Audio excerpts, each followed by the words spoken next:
Yun na nga, hindi pa tumatagal nasira na kaagad yung ring natin na ginawa. Ayan, masyado kasi malalakas dumakdak ang mga tao dito. Joke. Natanggal lang yan, kakatira. At dahil doon, naabot ko na nga ang ring. Hindi kasi heavy duty yan, kaya ayan, halos expected na rin namin na masisira. Kaya walang no choice, tigil muna ang laro pansamantala. Ayun na nga guys, nasira na ang basketbola natin. Matanggal lang yung spring niyan, pero patitibayin natin yan. Ano muna natin? Kabit muna natin pansamantala kasi linggo ngayon may mga maglalaro dyan sigurado. Kaya ayan, linggo ngayon, kaya inayos muna namin kasi ina-expect din namin na may maglalaro dyan. Sigurado naman may maglalaro at linggo. Walang trabaho ang mga tao kapag linggo. Pwede na naman yan kung patira-tira lang, i-repair lang ulit, higpitan lang ulit yung spring kasi siguradong natanggal lang naman yung tornilyo. Naalog kasi kaka-vibrate, pero pwede mo naman lagyan ng thread lock. Ngayon, kabit muna natin pansamantala. Tanggal natin thread lock. Walang thread lock yan ko ito, pero ayan, pwede na ba tayo maghanap buhay ulit, Kuitik? Akit ako dyan. Kailan mo ba katulong? Mamasilyahin na natin yan. Kasama naman talaga sa plano yun. Excited kasi kayo, guys. Kuitik, ang dami nagko-comment. Dapat daw masilyahan tsaka pinturahan. Wait lang, guys. Wait lang naman. Wala pang budget. Kailangan pa maghanap buhay. The place. Ayan, shout out sa Kuitik Boy. Siyempre sa pang TikTok shop ulit yan. 12 yan, 12. Deep socket, guys. Bilisan mo ko ito, Kuitik, bilisan mo. Okay, huwag ka matakot. Sa kabila. Nalaglag na yung Baligtad yata naka-reverse pala. Oo, naku po. Sala. Socket deep. Baka may magdo-donate dyan ng pansimento nito. Patitibayin natin to kasi baka pag dakdak ko dyan, masira Sayang. Thread lock. Okay lang yan to. Higpitan mo pa ako. Sagada mo na. Para matigas. Oo. Sagada mo na na. Huwag mo na muna takpan ko na.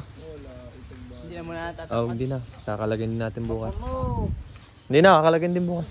Tinanggal na nga rin pala namin yung mga nakakablanka ng tira. Yan kasi tumatama yung tira dyan kapag tumitira yung mga player. Nakakahiya naman. Ayaw namin tanggalin yan basta-basta yan nyog kasi mainit kapag tinanggal yan. Kaya yan, tinanggal muna namin yung ibang kayakas. Hindi na.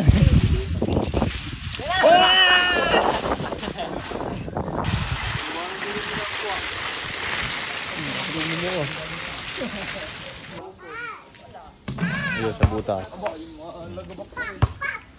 O diba? Ayos na ulit. Pwede ng paglaruan. Pero ngayon, bili muna tayo ng pintura. Yan ang pinakaantay ng lahat. Bumili na tayo ng pintura. Gagamitin natin yan para sa board. Ang binili ko nga pala dyan masilya para pampatigas at pampakinis. Pampatibay ng ating board. Tapos primer at anong tawag doon?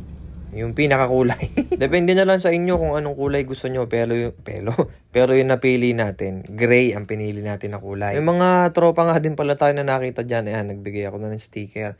Naubos na ulit yung sticker natin. Kaya papagawa na ulit tayo ng marami. Ayun, outfit check par. Outfit check tol. Ayan, black shirt. Tapos short na cargo. Bali, ang nagastos nga pala natin dyan ay almost 600, 200, almost 200 yung primer, almost 200 din yung pintura. Tapos yung masilya, 200 plus. Gastos reveal tayo soon kapag natapos na natin pinturahan yung board. Abangan nyo. Ito na guys. Ganyan mo, bakit palitin mo? Nadalihan na naman ako ng magpipinsan. Ito nga pala mga kapwa. Lumaro kami kaninang umaga, naghanap buhay muna. Nakachamba kami ng 6 na panalo. Naka 400 plus kami, kaya pinambili ko na ng pintura. Ang baga magpipinsan lang guys. Tara na! Grabe yung buko. Ito na, dala na natin ang pintura sa mga boys. Ayan na guys, yung mga tropa natin naubos na. Hapon na rin kasi. Medyo madilim na. Kaya ayan. Any suggestion mga kapwa sa ating ginagawang basketbulan. Ayan. Kakabitan din natin yan ng ilaw soon. At pipintarahan na rin natin yan bukas na bukas. Antayin yan guys. Comment nyo lang yung mga suggestion nyo dyan sa ilalim. Let's go!